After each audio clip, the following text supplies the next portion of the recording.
Welcome to my Gameweek 7 team selection video. G'day guys, it's FPL EJ and welcome back to another video. I've got a pretty special video for you guys today, and before we get into what we're going to be covering in this video, thank you for all the support lately on my channel and Twitter. Thank you, and if you do keep enjoying it, just make sure you drop a like and subscribe as well, which is always much appreciated, and leave a nice comment down below if anything you want me to improve or anything. But let's just get into the index of the video now. Let's go.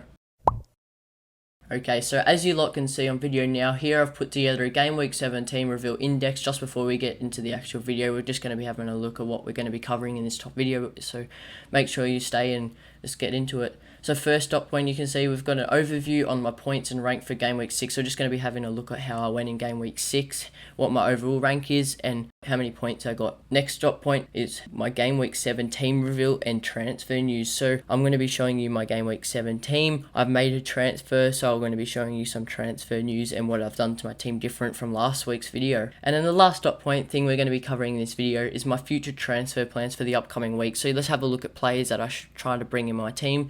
And obviously I don't have the wildcard now, so I've got to work my way around it using free transfers and trying to take as least hits as I can possible. Yeah, so that's what we're going to be covering into this video today. So let's just get into it. Alright, so as you can see now, this is my Gameweek 6 points for my defence.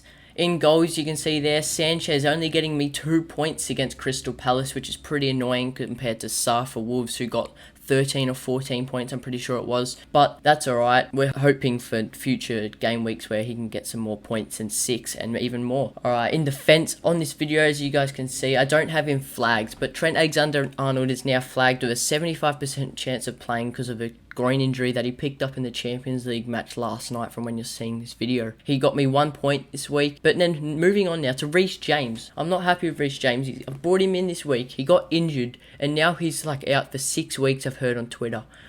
So he got me 1 point because against Manchester City he got injured, came on for 20 minutes and now he's got an ankle injury. Now on the right, Marcel, only one getting me points in defence, getting me a good amount of points, which is 6 points, which is good.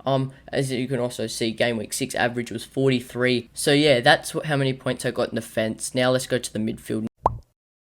Alright, in midfield, I'm pretty happy with my run. It's a good run there I had, but I didn't captain Salah, which is very annoying. But Rafinha, he was meant to be injured and not playing at all. He did come on and get me 8 points because he got a goal. I'm pretty happy that he got me points, and I hope he can keep playing in further game weeks. Jota getting me 7 points. Finally got us an attacking return, which I'm pretty happy about, and so is a lot of other managers that held on to him and didn't take him out for someone like Sarr from Watford. Gray getting me 6 points. He got that assist. I'm pretty happy that he got one return from me at least and getting that 6 points like Marcel at the back. And then Salah, I didn't captain him and I'm very annoyed by that, but he got 7 points. He could have got 14 if you have him captain. I had him in vice captain, and who I had captain was Ronaldo, and he did play and get no points for me at all. So look, as you can see at the back, I've got a fair few amount of points. In my midfield, I've got a lot of points. I'm pretty happy with that amount of points in midfield. Now let's just move on to my strikers before we get into my Gameweek 7 team reveal. Okay, so now you can see everything in attacking in the front line. I had Antonio getting me 8 points, and so is Saint Maximin points. And I've just seen that I've spelt Saint Maximin wrong as well. Again, instead with an A there instead of an I, but that's alright. Cristiano Ronaldo, I had the captain armband on him this week, and he only got me 4 points, which is very annoying. Got 2 points for people that didn't captain him. I wish I would captain someone like Antonio or Salah, but that's alright. I didn't this week, but trust me, I'm pretty happy with my points. As we can see here, Gameweek 6 averages 43, and I got above that by a fair bit with 58 points. In total, my points now for this season is 390, which is not great since people are getting into the 500 zone now, but look, I'm hoping to creep my way up the ranks, and I have this week, coming from 1.3 million last week to now 792,000 post subs. So look, I'm happy with my rank and all that, and I'm just impressed that my rank's gone up. And yeah, don't give up, FPL managers. If you've lost your rank this week, if you've got red arrow, don't worry, I got the green arrow. But if you got the red arrow, trust me, don't give up now. There's so many game weeks that can bring you up, down, up, down. It's such early in this season, so just keep your head up and keep fighting for it. On the bench, I had Gunn, who got no points because he didn't play for Norwich, obviously. Tim Krul's the keeper. Livramento getting me 2 points. Maybe it would have been better to have him on for that extra point instead of Alexander-Arnold or Rhys James, but that's alright. MacArthur getting me 1 point, that's alright. Just, it's good to have subs that play. 2 subs out of my 4 subs are playing at the moment, so I'm happy that they're playing, and it just gives me some backup if someone in my team doesn't play or whatever. Okay, now moving on to my Gameweek 7 team selection. In goals, I have Sanchez. He's looking pretty good at the moment. As we can see, I've put some stats up in the top right and then his next 10 fixtures in the bottom. Let's talk about him first. This is going to be the longer part of the video, just a heads up, because we're going to be going through a lot of players' points and next 10 fixtures and stuff about them. But Sanchez, he's got 19 points this season at an average of 3.16, which is not bad, okay? He's got only 2 clean sheets this season, and that means he's averaging 0.33 clean sheet. So that's a waste of 6 points there if he gets that clean sheet, as we know that. He's conceded 5 goals this season with an average of 0.83. So look, he's got a bit of an average of conceding almost a goal a game, which is not good if we want to get clean sheets, but hopefully he can upgrade that up soon. And then his save points, he's only got 1 save point for us this season, and so is bonus points, so both had an average of 0.16. I need him to get more save points, because players like Ramsdale, Sarr, who's a bit more expensive, and Ramsdale, who's in his same price bracket, are getting points. I'm hoping alongside a lot of other managers that he can start getting us some more points, and he has the fixtures for that as well. Next we can see Arsenal. They've turned around and they're looking good again in form, so maybe not against them, but in Norwich I'm definitely expecting a clean sheet from there, and maybe some save points if someone like Pookie gets up there and takes some shots. And then he's got 2 very hard fixtures, Manchester City, Liverpool. Very hard fixtures for Brighton, but we know what they're capable of, and we know that they've got great players, but they're not going to probably get clean sheet points for us there for Sanchez. And then Newcastle, Aston Villa and Leeds, those 3 fixtures, he is capable for anything against the 2 worst defence teams in the league, Newcastle and Leeds. We know he can definitely get us some clean sheets, and we know St. Maximin, who I've also got in my team, pushing him up. It's going to be a bit annoying when you've got, say, a defender or a goalkeeper and then another player for the opposition in your team. You know, we don't know how that works, but it's pretty annoying.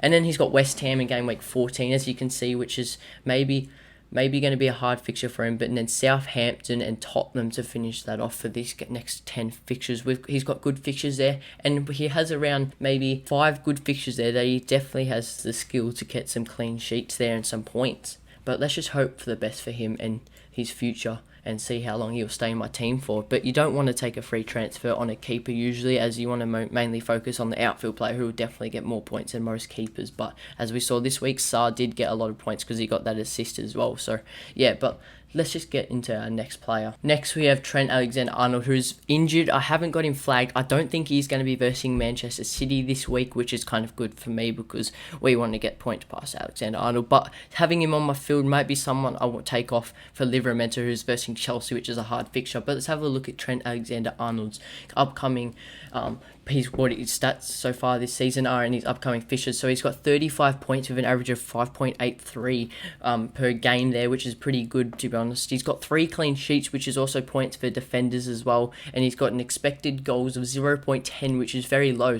But we know he's a very attacking player, and he has got the assists this season to show that, with expected assist of 0.51, which is very good for a defender, and that's unbelievable. Maybe even better than some of the midfielders and strikers that I have in my team as well. But he's taken 2.2 shots per game, which 2 shots per game, which is good as well for a defender. That's not like someone like a centre back like Rudiger or Diaz, who just sits back there defending and getting you that clean sheet, which is also good, but that's what you want, and that's what happens. His next 10 fixtures, he's got a lot of on and off fixtures here. Man City this week, Watford, Man United, Brighton, West Ham. He's got hard fixtures. He's got good fixtures as well. He has they can beat any other team that's not in red. They can beat red teams. You know that they're pretty fixture proof. Liverpool is such a good team, so let's just see what he can do, and also keep an eye out on Twitter or any other news feed that you guys use to just see his injury update and news about him from Klopp or anything in the press conferences. Let's just keep an ear out for him, as he got injured in the Champions League. And my next defender is a player I've bought in this week with my free transfer. Taking out Rhys James, I have bought in Rudiger, and I'm happy I bought him in. He's a player that is definitely got amazing fixtures coming up. So do Chelsea. So people hopping on that triple Chelsea with Lukaku, Alonso, Rudiger, Azpilicueta, a lot of players on there, Mason Mount, anyone. But there's a lot of players you can consider from Chelsea. We won't be discussing them in this video, but look, I've got Rudiger. I've gone with the Rudiger bandwagon. He's got 34 points this season with a great average. He's got 4 clean sheets. We know Chelsea is such a strong team. He's got an expected goals of 0.02, but an expected assists of 0.03, which is very low, but he's just in there to get that clean sheet points, and he doesn't take shots at all either. He might take that or no shot. We saw he's got a goal this season already, but hopefully he can get more. But a lot of managers have got Rudiger in their team, so yeah, hoping he can get some points for me this week against Southampton at home. And then he's got, look at those fixtures, those green fixtures, as you guys can see for yourself. We don't need to go through those, but yeah, look, I bought him in this week with my free transfer, so I want to make sure that I'm happy with that and he doesn't let me down like Rhys James. And then same as last week, I put Marcel in defence. So I've got 3 at the back this week, including Sanchez in goals. Marcel is versus Newcastle, who are apparently one of the worst teams by stats for their defence this season. They have not very good defence, either as Leeds and other teams that Marcel is versing. He has good fixture run still, so why not keep Marcel? He's my only Wolves player. I'm not looking to get him in, even though he got a goal, and people might say he's unformed now, but I'm not planning to get him in anytime soon. But look, Marcel is looking good at the back. He's got playing a bit of attacking role, as I saw on the weekend. He was playing up there on the wing. He takes throw-ins, so yeah, he's definitely got a chance to get maybe an assist or a goal. He took some crosses, and he's looking a good player on that wing at the moment, left back. He's got 25 points this season, with an average of 4.16, which is pretty good for a defender, and that's what you want, you know. He got me 6 points a game week 6, which I'm happy with, and then his expected goals is 0.07 and an assist of 0.01, which is very low, but I reckon he's going to be getting some more attacking jobs if he stays in the team, in their first team. And yeah, his shots, he's almost taking 1 shot per game, but he definitely has taken shots some games this week, this season, and his fixtures are looking amazing. He's got Newcastle, Aston Villa, Leeds, Everton, Crystal Palace, so all great fixtures. Then he has a hard fixture of West Ham, but then Norwich, Burnley, who are good fixtures as well, so hopefully he can do some damage and get some clean sheet points for all us players, managers that have him in our team. In midfield this week, I have put Rafinha in my team. I'm hoping that he can play, and so is a lot of other managers. So let's just fingers crossed that he plays this game week. And yeah, he should get points against Watford. We know Watford are one of the green ranked teams, but Leeds are also looking very bad. Watford have some deadly players, you know, Dennis and Sarr, who's looking amazing at the moment. But hopefully he can put some past our big cycling GK, Benny Foster. And yeah, I do not have any Watford players in my team, but I do have Rafinha at Leeds, so let's just hope he can get some goals this game weeks against Watford, who maybe aren't the best in defence but are looking okay at the moment. He's got 28 points for us this season with an average of 4, almost 5 points a game, and then he's played 503 minutes out of 540. I've added this minutes instead of stats instead of clean sheets. Obviously you do get 1 point for a clean sheet if your team does, but we'll just add minutes. It's more common than for midfielder. Yeah, so 503 minutes out of 540. Look, that's really good actually. He has been holding an injury and he's come off a bit early in the last few games, but he's got an expected goals of an assist of 0.22, which is not too good at the moment, but that's alright. He's taken 3 shots per game. He's definitely such a good player, as we've seen in previous seasons before, but his fixtures, you just can't count him off when you've got fixtures like that. His 3 hardest fixtures in the next 10 weeks is maybe Leicester, Tottenham, Brighton might give them a run for their money, and Chelsea, but in Gameweek 16, but the rest of those green fixtures, they're looking amazing for him, and I'm just hoping he can get so many points for us. And people have hopped off him going for someone like Sarr or Grealish or someone like that, but I reckon I'm going to keep Rafinha in my team and I'm playing him this week in Gameweek 7, so let's hope he does his job and gets me some points. And of course, this is a no-brainer, putting Mohamed Salah against my team, Manchester City. I'm hoping he doesn't do anything against us, but then for FPL, I want him to kind of do something. So I don't know, but yeah, he's a big legend. We all know he's a no-brainer to have him in your team again. So yeah, just keep him in your team. I reckon he's got good fixtures coming up. He's got a few good fixtures. Watford, he's got Brighton, he's got Arsenal, Southampton. But we know he's just fixture-proof. He can score against anyone. We know what he's capable of, and he's absolute jet of a player. He's got 57 points for us this season at an average of 9.50. That is unbelievable. He's getting us around 9 to 10 points per game week. So that is just what you want in FPL. He's got 540 out of 540 minutes, so he's definitely not a minute risk. Klopp's not taking him out anywhere. And then his expected goals per 90 is unbelievable, 0.77. That is so high for a player. That is per 90 minutes. He's almost expected to get a goal a game. And his expected assist is also pretty high. He's got a few assists this season, 0.27. He's taken 4 shots a game as well, so that's also amazing. And he's got great fixtures coming up. He's a no-brainer. Always have him in your team, and yeah, don't take him out this season.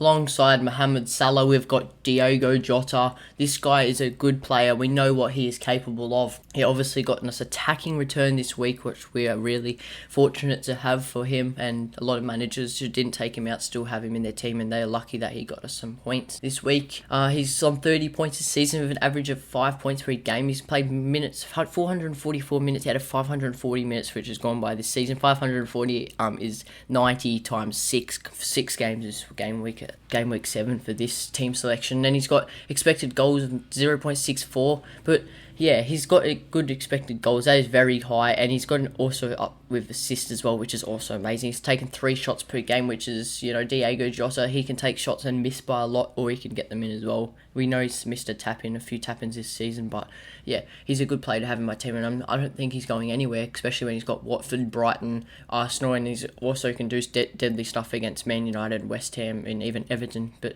yeah, there's no point taking him out and then bringing him back in. And with minutes, Firmino and him are a toss around each other. Firmino is Diogo Jota's person that he will take over if he comes back in. He's looking good, and Diogo Jota, I'm happy I had him in here alongside Salah, and then in the same team as Trent Arnold, so triple up with Liverpool still, of course.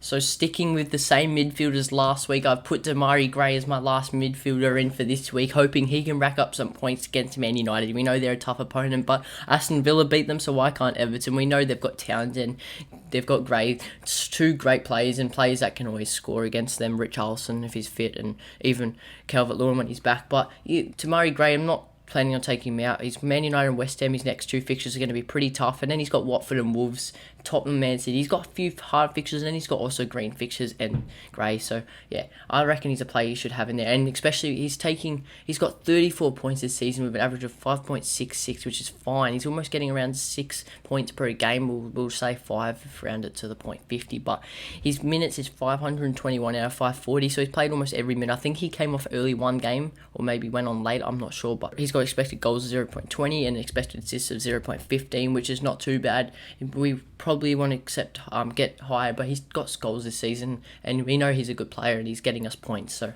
all those managers that have him, I reckon he's a good option to keep in your team, and I'm definitely playing him this week against Man United. Even if he doesn't score too big, I reckon he's still holding assist with Townsend alongside him, and we know their talent in that team. And now, opponent of Demarai Gray this week, Cristiano Ronaldo. We know what player this guy is. He did blank against Aston Villa, but that is okay. He's going to probably score against Everton. I'm sad to say for Demarai Gray losing that clean sheet point, but Ronaldo, he's an absolute jet of a player. We know what he's capable of. It's a no-brainer. I don't need to talk about him. He's going to probably get us points this week. I know I am going to put the captain armband on him over Mohamed Salah versus Man City. So yeah, that's my choice this week.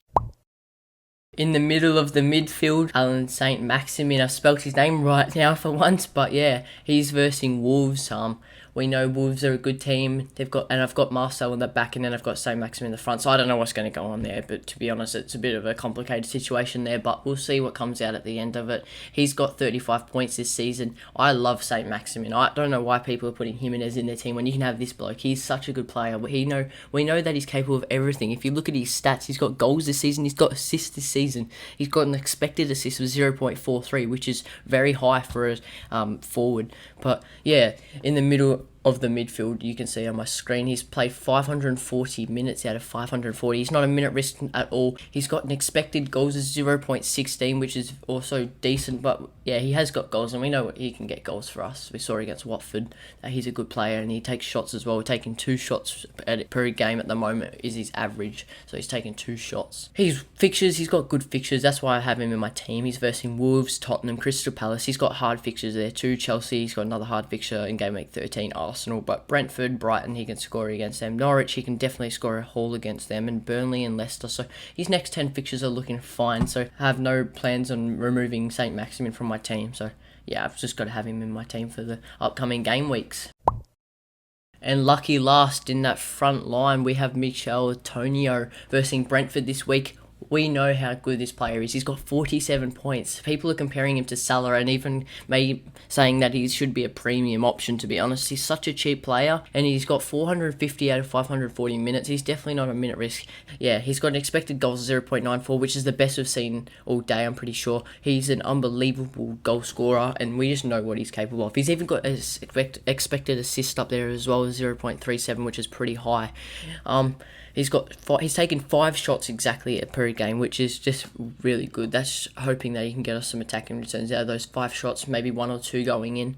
But yeah, he's got almost a goal a game, which is unbelievable high for a cheap tack. But we know Antonio's always been that player that you should have in your team, and his fixtures coming up is maybe some tough people are considering taking him out of your team, but I don't know about that. He's got Brentford, Everton, Tottenham, Aston Villa, Liverpool, Wolves, Man City, Brighton, Chelsea, Burnley. He's got good fixtures in there. He's got, let me count, he's got maybe 6 fixtures in that 10 that he can definitely score hauls against, and some of them being against Burnley, some pretty bad defence. Wolves he can definitely, even like Everton, Tottenham he can, if Tottenham been playing like they have been playing recently against, say, like Arsenal. But yeah, Mikel Antonio, he's not someone I'm considering taking out. He's definitely a player I want to have in there and for further game weeks, because he's got amazing fixtures, he's got amazing stats, and yeah, you just can't take the risk by taking him out.